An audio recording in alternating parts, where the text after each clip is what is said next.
Have a Bible, let's turn to Hebrews chapter 11, verse 24 to 28. The words are going to come up on the screen as well. By faith, Moses, when he had grown up, refused to be known as the son of Pharaoh's daughter. He chose to be mistreated along with the people of God, rather than to enjoy the fleeting pleasures of sin. He regarded disgrace for the sake of Christ as of greater value than the treasures of Egypt, because he was looking ahead to his reward. By faith, he left Egypt, not fearing the king's anger. He persevered because he saw him who is invisible. By faith, he kept the Passover and the application of blood, so that the destroyer of the firstborn would not touch the firstborn of Israel. So today I'm going to look at Moses, my favorite hero of the Bible, and today I want to talk about how can we have faith with no limits. We are going to explore what does it mean to have a faith with no limits and how can we have it. But I'm going to tell you a story. So a few years ago, I was born in Iran and I grew up there. And a few years ago, back in Iran, me, my dad, my brother, and my dad's friend, who we call him Uncle because he's quite close to our family. We love him so much. We decided to go to swimming pool. So we go to swimming pool, we have so much fun, and my brother was swimming with his inflatables on. After a while, he decides that he wants to learn how to swim without them. So our uncle, being kind enough, he offers to teach him how to swim. But he has his own ways of teaching things. So what happens? My brother gets out of the water, he takes off his inflatables, and is about to jump into the water. And our uncle was going to catch him. That's what was going to happen. But what happened instead, my brother jumped into the water, our uncle caught him a few seconds later. So my brother freaked out, he got worried. But the interesting thing in this story is our uncle was there all the time. And he was going to catch him because he loved him so much. He wasn't going to let him to get drowned. And when my brother jumped in the water, he had his hope and trust in our uncle. Well, faith is like that. Faith is putting our hope and trust in Jesus. Faith is having the assurance and the confidence in Jesus at the times which we cannot see, at the times that we have no clue what's going on, at the times that we don't understand the situation. And today, some of us might feel uncertain with some of the things. Some of us might go through hardships that we don't know. We don't understand what's going on. It can be with work, it can be with health, it can be with relationships. Faith means that we acknowledge and we trust that Jesus is with us and is not going to leave us. In Hebrews chapter 11, verse 1 says, now faith is confidence in what we hope for, and assurance about what we do not see. That's faith. And today I want to look at Moses, who's a great hero of faith in the Bible, and we're going to look at how he had faith with no limits. What does it mean to have a faith with no limits for him?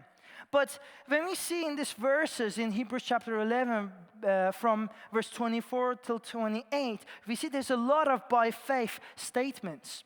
In verse 24, it says, by faith Moses. In verse 27, by faith he left Egypt, not fearing the king's anger.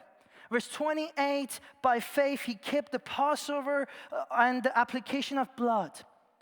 At the beginning of each sentence says, by faith, by faith, by faith. Moses kept putting his faith in God despite all the oppositions, all the struggles, all the hardships. He kept fixing his eyes on God no matter what. That's faith with no limits. Faith with no limits means we need to keep our eyes on Jesus no matter of the circumstances. Faith with no limits means we need to keep our faith in Jesus even at the times of uncertainty and the hardships, when we face challenges. That's faith with no limits. But first, I'm going to tell you the story of Moses.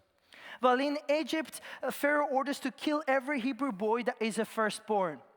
Because Hebrews were growing in numbers, so Pharaoh freaked out. So then Moses' mom finds about that, so she hides him for 3 months, and after that she puts him into a basket, places the basket in a river, and the Pharaoh's daughter finds him. He grows up, he becomes a big boy, he becomes a man of himself, and then he sees this Egyptian is beating this Hebrew, one of his own people. He gets in a fight, he kills him, he flees to the land of Midian, and then he falls in love, he gets married, he becomes a shepherd, and then he sees this burning bush, and then he has an encounter with God, and then God uses Moses to free the Israelites from slavery of Egyptians. And the first point I want to make, how to have a faith with no limits, is be friends with God. Be friends with God. Okay, let's rewind back to the burning bush. When Moses sees this burning bush, he just wants to see what is it. So he goes, checks out. God calls Moses. Moses says, "Here I am." And then God tells Moses, "Moses, take off your sandals, mate." And Moses is like, "Okay, cool, God, I will take off my sandals." Obviously, that's not in the original Hebrew text, but I'm paraphrasing. But we see in here, there's something important happens. Later on, God tells Moses, "I am the God of your father, the God of Abraham, the God of Isaac, and the God of Jacob." And later on, when Moses asks God, "Who should I tell them that sent me to free you?" God says, "I am sent you. I am sent you." We see here, God reveals himself to Moses. Moses gets to know who God is. He gets to know his character. Basically, this is the start of a beautiful friendship between Moses and God. We see the rest of the story. Moses keeps spending time with God, keeps putting the effort to free his time for God. He keeps speaking to God and he keeps listening to God. We see in Exodus chapter 33, verse 11, says, "The Lord would speak to Moses face to face as one speaks to a friend." More Moses spends time with God, more he gets to know him. And more he gets to know God, he's able to put his faith in him no matter of the situation. Basically, Moses and God, they became BFFs, best friends forever. So why Moses was able to put his faith in God? Because he knew his character, he knew his personality, he knew how amazing is God. He knew that God is never going to leave him. God is never going to fail him. God is this God that he can overcome every impossible situation. And the way he knew that was because he had a great friendship with God. And it's the same for us. For us to have a faith with no limits, we need to be friends with God. That's how Moses had a faith with no limits, because he was friends with God. He kept going by putting his faith in God in hardships because he knew the invisible. He knew God so well. That's why he was able to trust in him. That was why he was keep going. God is calling us to friendship. I don't trust strangers. If a stranger comes to me and offers me a pizza, I'll be like, "No, I don't want this. I don't know what's in that." But if my mom, my dad, my brother offers me a pizza, I will take it happily because I trust them. I know they got me my favorite pizza. And the same with God. More we have this relationship and friendship with him, we are able to trust in him. We are able to put our faith in him. How can we put our faith in God if we don't know him? How can we put our faith in God if we don't have any friendship with him? It's with friendship that we get to know God. And it's with friendship we are able to have faith that has no limits. But how can we have a friendship with God? Well, we see Moses was keep talking to God, keep listening to God, and he was making the time for God. And that's what we need to do through prayer. Through prayer, we're able to have this communication with God. And through reading the Bible, we are able to know who God is. The Bible tells us all about God. The Bible tells us about His promises. The Bible tells us whole story, how God created us. And the creator of the universe wants to be friends with us. And by reading the Bible, we get to know our friend's character and personality. That's how we get to know God. That's how we can have friendship with Him. When I want to pray, I go out at night, and because it's quite quiet, I really connect with God. And I play some worship songs, and I'm able to listen to God, and I'm able to speak to Him. And I literally tell God about everything. Did you know that you can tell God everything? You can tell Him your deepest secrets. You can tell Him about your promotion. You can tell Him about everything because He's our best friend. He calls us for friendship. And when I want to read Bible, I read one chapter in the morning, I read one chapter in the night, or I follow different programs to be able to read the Bible. For some of you, that can look a little bit different. But the important thing is we need to have the effort, put the effort to be able to get to know God, to have friendship with Him. So, first point, how can we have a faith with no limits? Be friends with God. Be friends with God. Point number 2, how can we have a faith with no limits? Make good choices. Let's go back to the Bible. Hebrews chapter 11, verse 24 till 26. By faith, Moses, when he had grown up, refused to be known as the son of Pharaoh's daughter. He chose to be mistreated along with the people of God rather than to enjoy the fleeting pleasures of sin. He regarded disgrace for the sake of Christ as of a greater value than the treasures of Egypt because he was looking ahead to his reward. Well, we see in these passages, Moses chooses to make choices which is honoring God instead of bad choices. In these verses, verse 24 and 25, Moses could be known as the son of Pharaoh's daughter. He could choose the enjoyment of the fleeting pleasures of sin. But instead, he chooses God, and that leads him to good choices.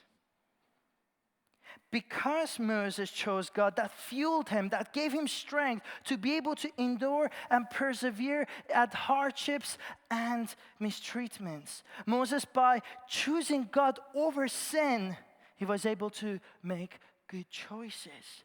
Bad choices would lead him to wrong directions. But good choices, which is godly way of living, was enabling him to put his faith in God and have a faith with no limits.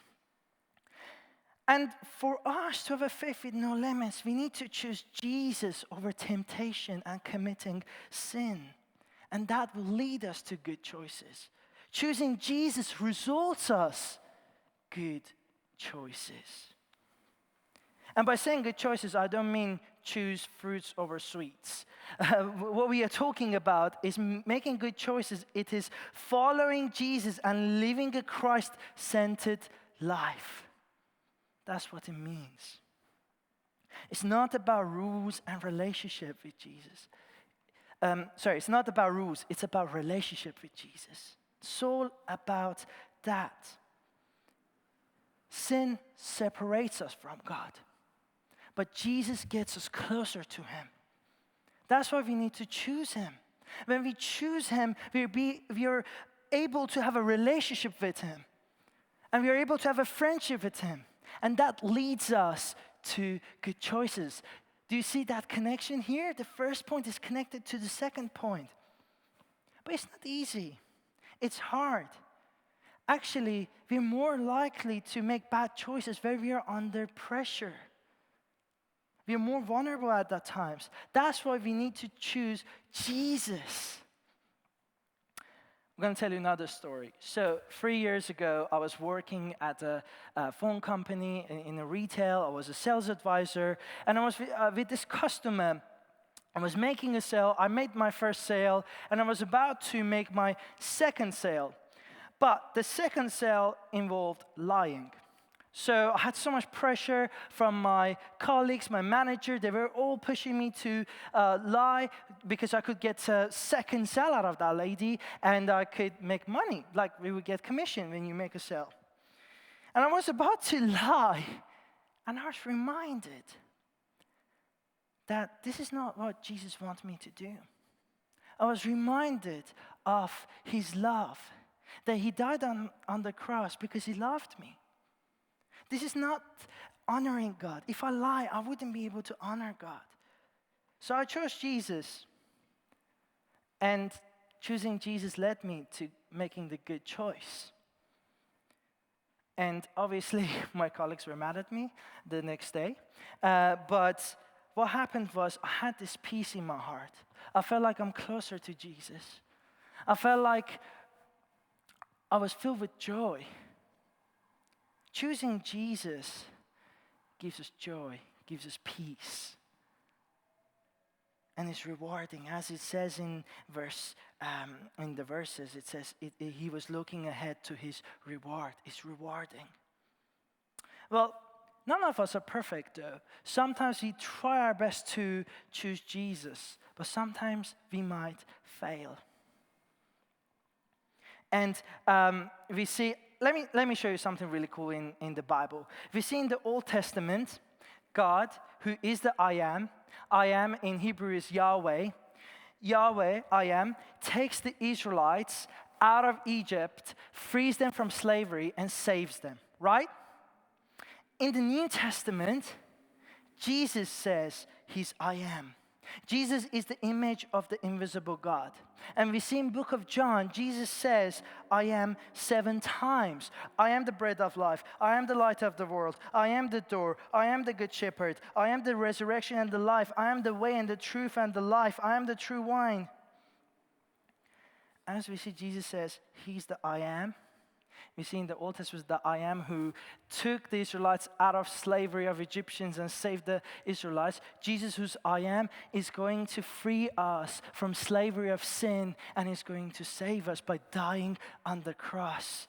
And he's going to offer forgiveness when we choose him. He's offering us forgiveness with no limits. It's not a one-time thing or two-time thing or three-time thing. His forgiveness is not like that. It's with no limits. It's like a bottomless drink in Nando's. You can keep refilling it because it's already being paid for. And Jesus already paid our debts on the cross. And he just keeps offering us forgiveness.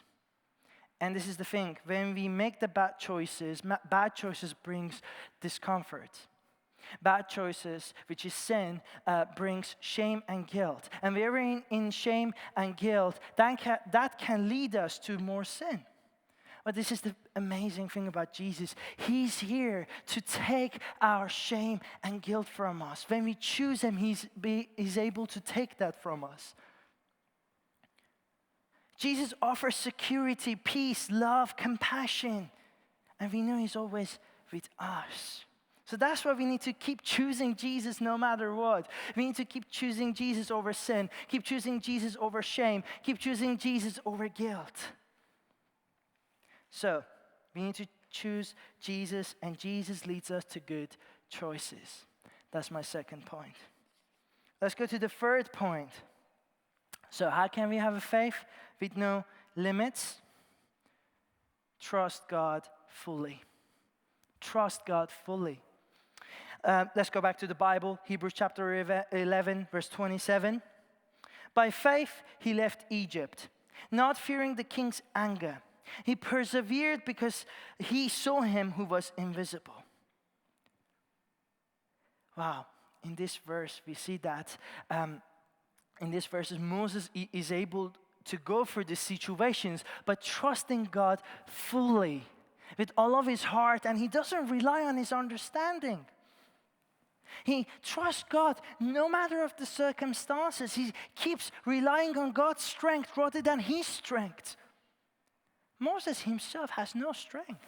That's why he's able to go through all those impossible situations in the book of Exodus, because he relied on God only. Okay, I'm going to go through all the things that happened in Exodus, all the miracles and all the stuff Moses had to go through by having God on his side. We see his staff changes to snake. That's not something you see every day. We see a river changes to blood river. Then we got the 10 plagues. And then the most crazy thing is when they are about to leave Egypt, they see this big sea in front of them. And God tells Moses, hit your staff to the sea. And the sea gets split into two, and they're able to cross from that. That's crazy. That's not something that happens every day. If I was there, I would take a selfie because that would be amazing, scene to see. But we see Moses goes through all of that troubles, but just trusting God. In Proverbs 3:5 says, trust in the Lord with all of your heart and do not lean on your understanding. That's what Moses did. And for us to have a faith with no limits, we need to keep trusting in God with all of our hearts and not to rely on our understanding. This verse is telling us that you might not understand the situation. You might not know what's going on. You might not have any clue. But keep trusting in Jesus. Keep trusting in God. Keep putting your trust in Him. We are believing in a God that the word impossible doesn't exist in His dictionary. Nothing is impossible for Him. Everything is possible. Yes, it's easy to say, but it's hard, but it's rewarding. It is peaceful. And we know that we are not alone, but trusting God. This verse is telling us that I don't understand, but I want to trust. I don't understand that I have problems with my relationships, but I want to trust you, God. I don't understand that I don't know what's going on in my life, but I want to trust in you, God. We see in verse 27, when Moses faces this Pharaoh who's like one of the most powerful men on the planet, he's one of the most powerful kings. I'm sure Moses felt scared, felt worried, felt anxious, but he chose to trust God. And I'm not saying we are not going to experience any of these feelings. We are. But what's important is we give all of this to Him, to God. We keep trusting Him. Trusting God and doing nothing, there's a difference between them. You know, sometimes we say, oh, I'm going to trust God and I'm not going to do anything. But trusting God means we keep going forward and keep looking at Him. Keep looking at Jesus, fixing our eyes on Him and just keep looking. The anxieties come here, we just keep looking to Him. The worries are there, but we just keep looking to Him. Trusting in Jesus fully means that we fix our eyes on Him rather than the distractions and the storms of our lives. We need to trust in Him because He is amazing. So, how can we have a faith with no limits? 1, be friends with God. 2, make good choices. 3, trust in God fully. And all of these things are made possible with Jesus. In Him, we have friendship with God. In Him, by choosing Him, we are able to make good choices. In Jesus, we get to trust God fully. And I'm going to finish with this. Having faith with no limits means walking in our storms of our lives, but having peace in Jesus and knowing He's walking with us and He's never going to leave us. Amen. Shall we all stand?